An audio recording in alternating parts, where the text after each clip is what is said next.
She slapped the black CEO on his private jet. What happened next shocked everyone. She thought she owned the sky. A flight attendant with years of polished smiles, practiced charm, and an arrogance she no longer even noticed. On this private jet, she was used to serving the elite, the kind of passengers who treated her with quiet superiority, as if she was invisible. But today was different. Today, someone stepped on board who shattered her carefully controlled world. He wasn't what she expected. A tall, composed black man in a sharp, tailored suit, walking with the confidence of someone who had built everything with his own two hands. A CEO, not just of any company, but of the very corporation that had chartered this jet. He was the reason the aircraft existed, the reason she even had this job. But in her eyes, he wasn't a client, wasn't a leader, wasn't worthy of respect. To her, he was just another face she thought she could control. It started small. A dismissive look, a sharp tone, a refusal to offer even the simplest courtesy. But when the tension escalated, when her prejudice boiled over, it happened. The sound cracked across the cabin like thunder. A slap, her hand against his face. For a moment, time froze. The engines hummed in the background, the city lights shimmered below, and every passenger sat in stunned silence. A flight attendant had just slapped the CEO of her own company, a man who had the power to decide her future with a single word. She thought she had humiliated him. She thought she could get away with it. What she didn't realize is that she had just written the end of her own story. Because 10 minutes later, the tables turned in a way no one on that jet would ever forget. Not only would she face the consequences, but so would the entire crew she thought had her back. How did one slap unravel an entire team? And what did this CEO do next that left everyone speechless? This is the story of how arrogance met its match at 30,000 feet. It was supposed to be a routine flight. Just another trip at 30,000 feet, where the hum of the engines drowned out the world below. For most of the crew, this was business as usual. A polished jet, catered meals, and a handful of executives who barely looked at them. But for one man, this flight wasn't about luxury. It was about responsibility. His name was David Carter, a self-made black CEO whose journey to the top had been anything but easy. Born in a neighborhood where opportunities were rare and expectations even lower, David had fought his way through every barrier imaginable.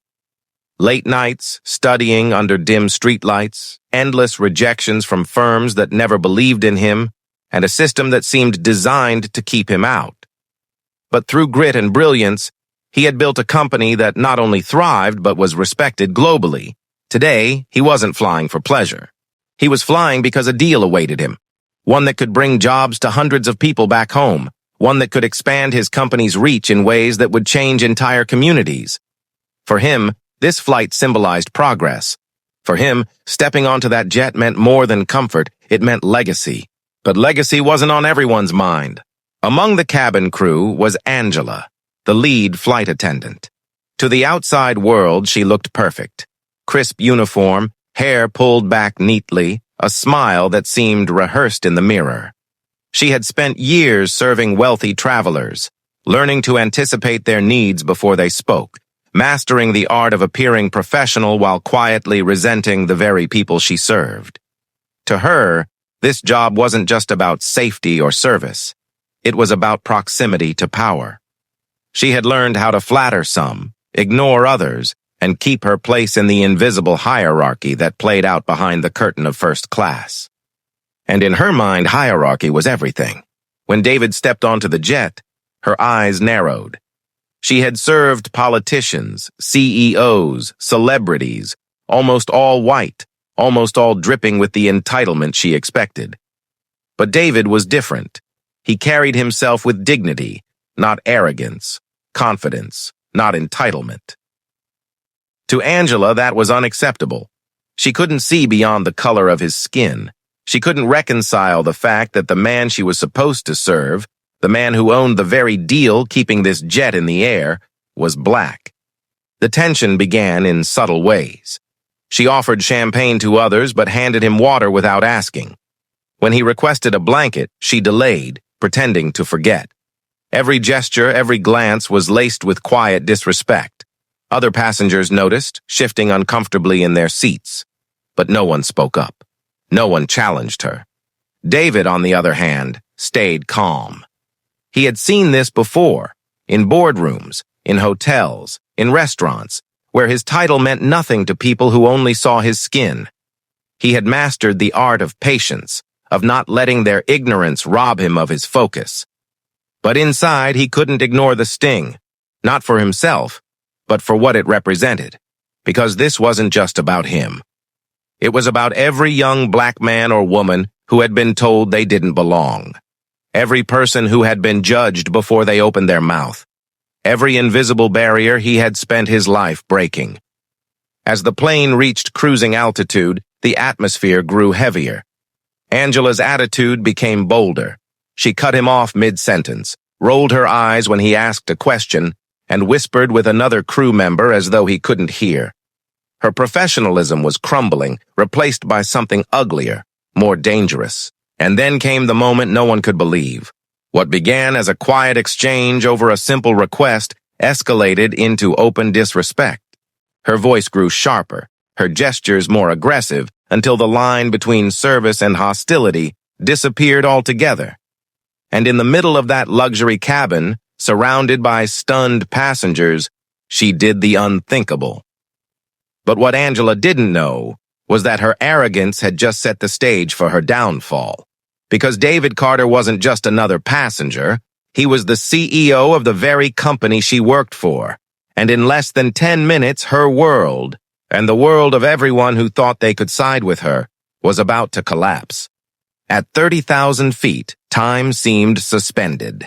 The engines hummed steadily, the air inside the jet crisp and calm, yet beneath the surface, a storm brewed. What had begun as subtle disrespect was spiraling into something darker, and everyone on board felt it. Angela, the lead flight attendant, had grown more brazen with each passing minute. She smirked when David asked for a simple refill of water, pretending not to hear. When another executive requested champagne, she rushed forward with enthusiasm, pouring it like a performance. The contrast was glaring, deliberate. David remained silent, his composure unshaken. Years of enduring moments like this had taught him control. But there was a weight in the cabin now, a sense that something was about to snap.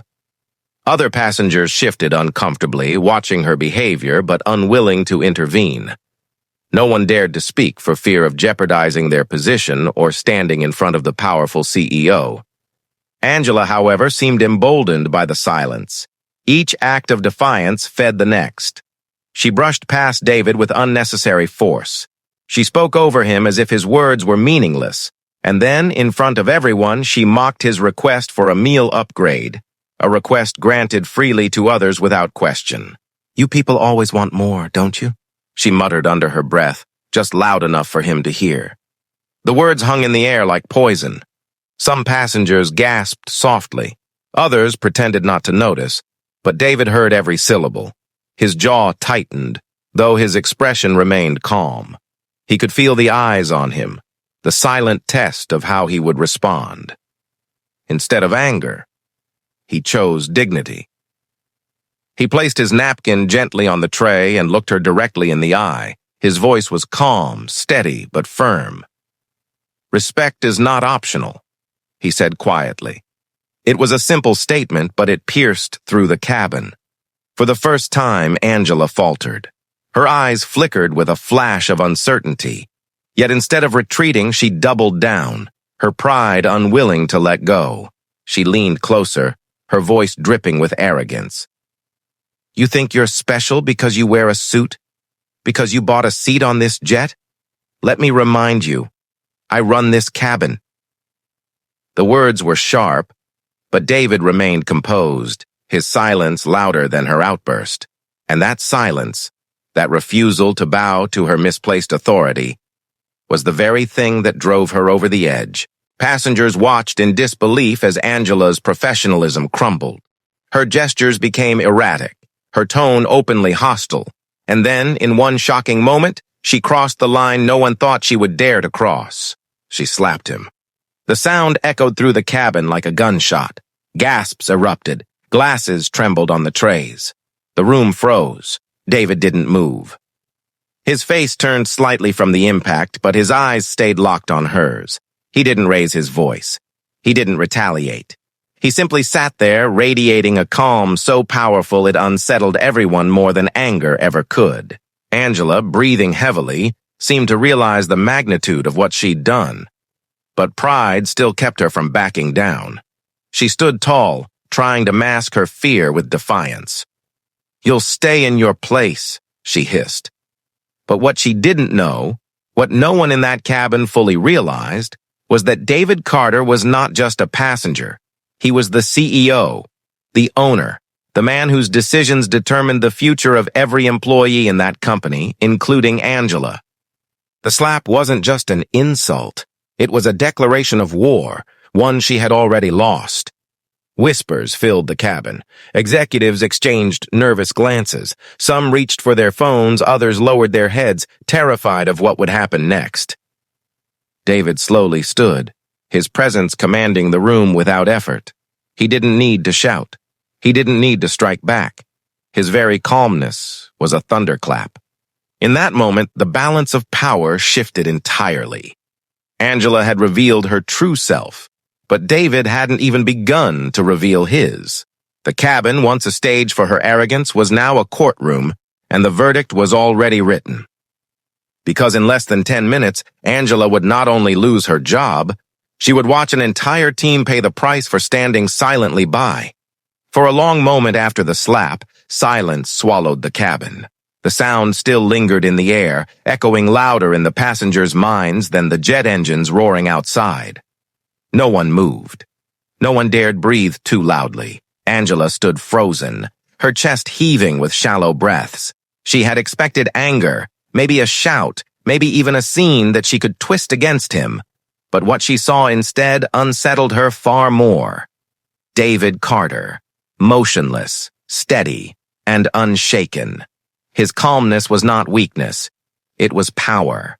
He slowly adjusted his tie, straightened his suit jacket, and turned toward the rows of executives watching like nervous spectators.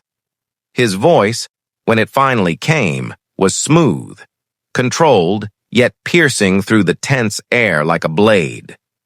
"Ladies and gentlemen," he said, never once looking at Angela, "I believe we've just witnessed the very definition of unprofessional conduct." Gasps fluttered through the cabin. Some of the executives shifted in their seats, others glanced toward Angela, whose arrogance began to drain into dread. David's eyes finally landed on her. "Do you know who I am?" he asked quietly. Angela swallowed hard. For the first time that flight, her confidence faltered. "You're a passenger," she stammered. The corners of his lips curved into the faintest smile, not of amusement, but of revelation. He reached into his leather case, pulled out a sleek folder embossed with gold lettering, and placed it on the nearest table. The company's insignia gleamed beneath the cabin lights. "I am David Carter," he said evenly, his tone calm but unrelenting. "Owner of this jet, CEO of the corporation that signs every paycheck of every soul in this room." The cabin erupted in whispers.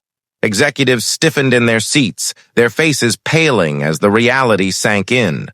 Phones that had been slyly recording now lowered, hands trembling with the weight of what they'd captured. Angela's jaw slackened. Her eyes darted around, searching for support, but found only downcast faces, the very colleagues who had once chuckled at her arrogance, now too afraid to meet her gaze. David took a slow step forward, his presence filling the narrow aisle like a tidal wave. "I've built my career on merit, resilience, and respect," he said. "But tonight, in my own cabin, I've been treated as though I was less than human.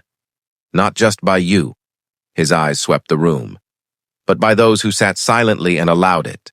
The weight of his words pressed down on every passenger. Executives shifted uncomfortably, beads of sweat forming on their brows. They had tolerated her behavior, and now they would pay the price. Angela, desperate, raised her chin and forced a shaky laugh. You wouldn't fire an entire crew over a misunderstanding. David's gaze sharpened like steel. Misunderstanding? He let the word hang, dripping with controlled fury. You assaulted me. You degraded me. And you did it believing I was powerless. That is not a misunderstanding. That is a choice. A hush swept through the cabin as he delivered the verdict. Effective immediately, he declared, his voice steady and final. This flight crew is terminated. Every single one of you who stood by in silence, you are no longer part of this company. The words struck harder than any slap. Executives gasped. Some tried to protest, but David raised a single hand and the room fell quiet again. His authority was absolute. Angela's face crumbled, her arrogance melting into sheer panic. Please!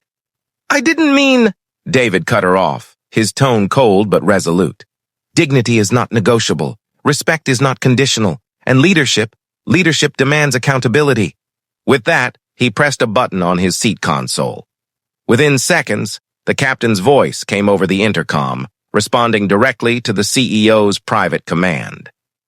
The jet would land at the nearest airport, where replacements awaited. Passengers whispered in shock.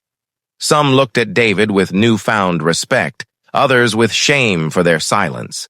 But none could deny what they had just witnessed. A masterclass in composure, power, and justice. As the engines hummed and the plane began its descent, Angela slumped into her jump seat, trembling. The slap that was meant to humiliate had only unmasked her and elevated him. And David Carter, calm as ever, gazed out the window into the night sky. He didn't need to shout, didn't need revenge. His presence alone was enough to change the course of every life on that plane. Because in 10 minutes, he hadn't just fired a team. He had reminded the world that power, when guided by dignity, always writes the final chapter. The cabin was no longer the same space it had been an hour before. Where there had once been casual chatter and clinking glasses, there was now only silence, broken by the steady hum of the engines. But even that sound seemed muted, dwarfed by the weight of what had just happened. Angela sat rigid in her jump seat, her face pale, her eyes darting between the floor and the man she had so carelessly underestimated. Her hands trembled, clutching the seat belt as though it could anchor her from the storm she had unleashed. The executives around her avoided her gaze, each one too consumed by their own fear. Fear of job loss, fear of judgment, fear of what their silence said about them. David Carter, meanwhile, sat calm and composed. His silence was louder than any outburst could have been. The sting of the slap had faded from his cheek, but the message it carried, the arrogance, the dismissal of his humanity, would not vanish so easily. He looked around the cabin, at the faces of those who had watched and done nothing, and he saw not just fear, but shame. The jet began its descent, city lights twinkling faintly through the windows. For many, that descent felt like the longest of their lives. With every mile closer to the ground, the reality of their fate sank deeper into their bones. When the wheels finally touched down and the aircraft rolled to a halt, a new crew was already waiting on the tarmac. Within minutes, Angela and her colleagues were escorted off the plane, stripped of their authority, their careers collapsing in real time. The look on Angela's face was not just one of shock, but of realization. She had thought herself untouchable, empowered by a system that often excused her prejudice. But she had just learned the hard truth. No arrogance survives accountability forever. David disembarked last. He moved slowly, deliberately, his presence commanding respect even in silence. Journalists and staff waiting nearby caught only glimpses, but the murmurs spread quickly. Something had happened on that flight. Something big, and soon it would no longer be a secret. Inside the terminal, David's assistant, who had flown ahead, approached with urgent updates. The incident had already been leaked to internal channels. Video clips were circulating. Within hours, the world would know. David paused. For a moment, he closed his eyes and exhaled, not out of relief, but out of reflection. He had endured many indignities in his rise to success, but this one was different. This one had unfolded in front of witnesses, in front of cameras, in a world that could no longer look away. And that was when David understood. This was bigger than him. This wasn't just about a flight attendant. It wasn't even just about a slap. It was about the countless invisible slaps delivered every day, the dismissive looks, the mocking tones, the unfair assumptions, the quiet humiliations that left no bruise but scarred the soul.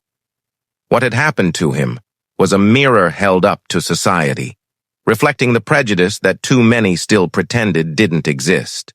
By morning, headlines blared across social media. Flight attendant assaults CEO on private jet. Clips of Angela's arrogance, her words, and the shocking moment of the slap spread like wildfire. Outrage erupted. Comment sections filled with anger, not just at her, but at the silence of those who had let it happen. David issued a statement later that day. It was not one of vengeance, nor of pride. It was measured, thoughtful, and unflinchingly honest. Last night, on my own jet, I was reminded of a truth I wish I could forget. That dignity is still seen as negotiable, depending on the color of your skin. This is not just my story. It belongs to millions who endure the same indignities in silence. The slap you saw was not the first I have received, and it will not be the last for so many others. But let it be the one that reminds us. Silence is complicity. Respect is non-negotiable, and accountability is overdue. The post went viral within hours.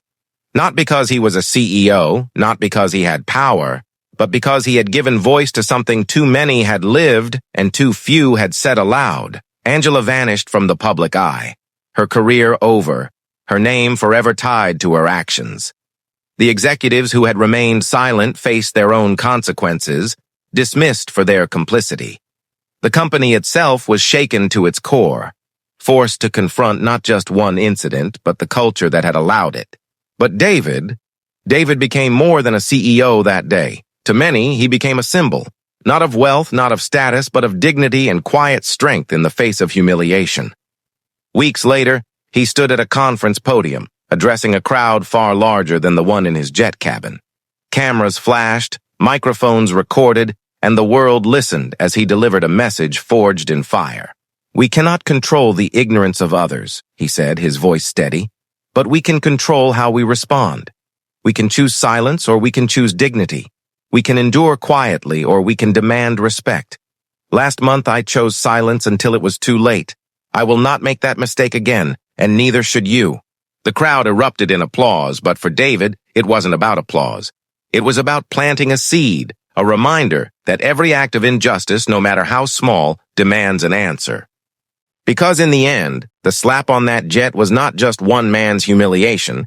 It was a story that revealed a truth too many still deny. A truth that asks us all the same question.